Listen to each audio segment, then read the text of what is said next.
Mineral exploration is a risky business. There's no guarantee you're gonna find anything, but when you do, it's worth billions. On this trip, the team are heading to the geographical centre of New South Wales, Condobolin, to their Kurangi project, where they are on the hunt for Greisens. Our geologist Niall confirmed there is tungsten. He told us the reason why tungsten is there is because it forms the Greisen deposit.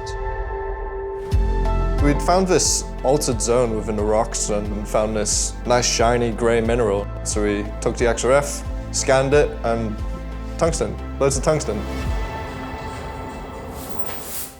Whenever I go on a trip, I want to have all possible redundancies and all possible equipment we can have.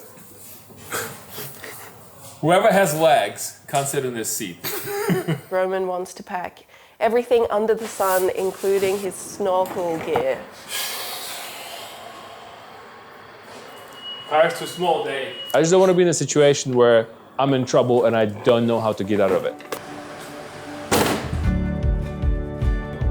Last year we found 2 deposits and we've really been focusing on developing them. But we need a new discovery. Finding a Greisen could really help the company. It's the first time we predicted Greisen. I'm excited to see it. So I've seen Greisens before back in the UK, but only in a cliff face, and here it was really great because you could follow them right the way along the top of a hill. So when Niall told me that he saw Greisens at Kurangi, I was really excited to go. One great thing about Greisens, they are predictable. They're easy to map out, they're easy to drill. It's great when a deposit is straightforward. It could be a really quick win for us.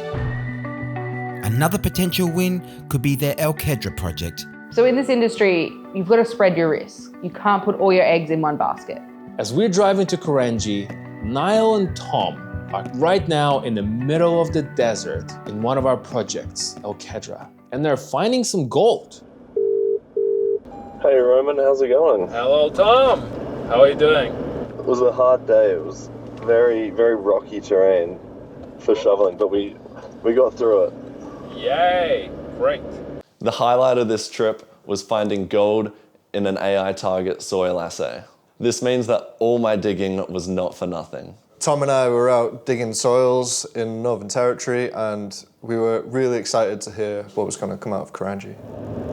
And that anticipation is starting to grow on the road. It's so nice driving out here. It's like you sit for hours and you look at the road that's just changing in front of you, landscape changing. I feel like we are getting into the adventure. That's it. We'll camp here. So we've had a really hard day, but we're here and tomorrow we'll get to see the rocks. And a chance for Earth AI to go on their first ever hunt for Greisens. When I woke up that morning, I was really excited to see mineralization. And we have great data here, but we need to understand where the tungsten is coming from. There is no clear code that you go and boom, okay, I need to go find these rocks, collect them, and they mean exactly that. We're just collecting data. We don't know what's gonna happen. It's an interactive process. Yeah, real quartzy. Should we take a rock? Geologists take observations. That's the game. We take as many observations as we can to form a story. So our first trip was great. There's so much tungsten in the area. We've got tin, we've got fluorite, topaz. Everything just pointed towards Greisen. Things to look for when you look for a Greisen deposit. You want to have a granite that has a lot of mica alteration. All that mica in there. That's what people use on their face for makeup. But after a couple hours in the field, Roman wasn't seeing what he was hoping to see. We haven't seen any granite. I can't see the granite. Can you see the granite? The cone is a granite, but it's like a quartz vein. We were seeing the right kind of alteration, but we didn't see the right host rocks. Oh, that looks pretty unspectacular. It's quartz rich, but with large micas. Don't buy it. Don't buy it, Serena. Firstly, I thought, we were too high in the system. Maybe the granites will be somewhere nearby. But as the day went on, I still have not seen granites. But it's just like, it looks to me more metamorphic, mica than hydrothermal mica. I could see that Roman was getting a bit worried. We checked one hill, we checked another. We went along for several kilometers, and I still haven't seen granites. It just makes me worry. Is this really a Greisen system? If it is, where are the granites? Through the shrubs we go. Onwards! But they weren't giving up on their theory just yet. We should go to the locations where Niall found tungsten. Niall was here before, collected some samples, returned high tungsten. And we're trying to find where the hell are they, A, and why are they mineralized? Because from pictures, they look pretty benign. So let's find them and find out why they're mineralized. Start digging. It's somewhere here. The high tungsten. So when we went to the spot where our team member had found a high tungsten sample, we were expecting to see a granite or a Greisen. But I can see how this looks like what they had. But they need to compare it to the actual original rock sample, and that's sitting in their storeroom back in Sydney. Anybody in the office? No. Jesus, well, Lily, you have to break a rock. I am the office administrator for Earth AI. I'm the only person in the company who isn't a geologist. Hello, Lily. Very great, Lily. We have a special mission for you. What is he about to ask me to do? What does a special mission mean? We need you to find that rock, and we need you to break it open with a hammer. But sometimes I try to, test my skills and my knowledge because I am interested in it. She got the hammer. Alright, do you want us to hit it really hard? Yes. Yeah. No, this is horrible. It smells funny, guys. Yeah. Alright, I cracked it. Wow. Yay. Hold it. You've been super helpful, Lily. Mission accomplished. We got the picture, Dave. And just like that, Lily delivered the final blow. It's not a granite, and it's not metasediment. It's a quartz vein. What that means is that, as I said before, this is a tiny vein that's mineralized in a sea of rocks that are not. What I was coming here to see a big body of intrusion with disseminated sulfides in it. Where is it, Dave? I was collecting my bits of information, my pieces of the puzzle. As I was putting it together, it formed a picture that wasn't exactly looking like Greisen. It looked like something else. I called you and told you, oh, well, there's no granites, therefore I don't think it's a Greisen. What did you say? What did I say? Just got back from camp, and it's just kind of like, okay. I knew there was bits of granite there. What I've come to learn is that you have to like being wrong because we're always testing ideas. I get really excited when I create a new model in my head, and I get really upset when the model doesn't hold truth. I hate losing, hate making mistakes. Our drilling is efficient and nimble, but we still need to find a massive deposit. We can't drill mindlessly because it's easy to spend a lot of money just making holes. We need results.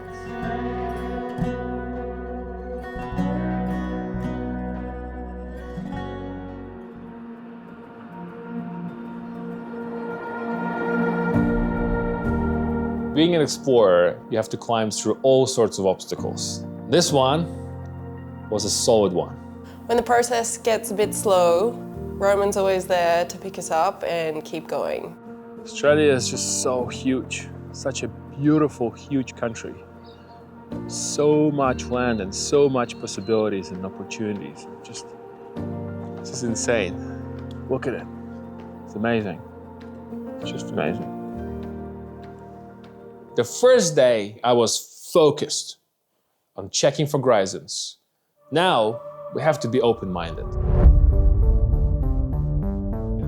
That morning, I had a review of the data, and it looked a little suspicious to me that there was a lot of rock samples, but not enough soils.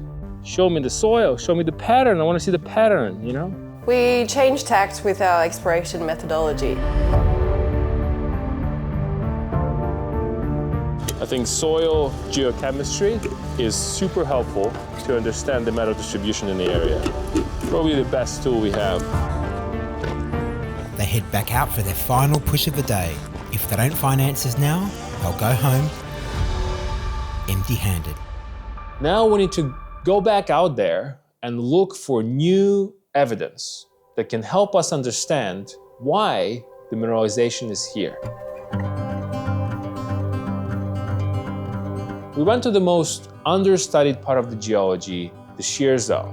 I'm thinking we're looking for gold here in this environment, really high temperature, shear hosted. Nothing else forms in this high temperature. It's where the rocks crack because of some tectonic movement. It's a great conduit for hydrothermal fluids. If the conditions are right, shear zones host deposits. And it didn't take us long to find something exciting. Wow, gee, how nice. What got me excited here is this goethite, that's iron hydroxide, and it's usually a surface weathering material after mineralization. Yeah, I don't know what it means yet, but it's exciting. So it got us excited because it was a new theory, and if it holds true, we could drill this. That's a good vein. You know why it's good? There's a lot of hydroxides, really dark iron minerals. Rust. We love rust. Everybody loves rust. Rust in rocks means money. Smells like money. On this project, we have this multi-dimensional mineralization. It's really hard to explain what's happening with just one geological model. We have two running theories. The Greisens theory took a big hit, but it could be deep, could be at the root of this mountain, and now could still be correct. But also we have a new hypothesis of mineralized shears that explains lead, zinc, and silver, maybe gold. This is what makes exploration really exciting. You are trying to understand the unknown. You're pushing the frontier. You are at the frontier.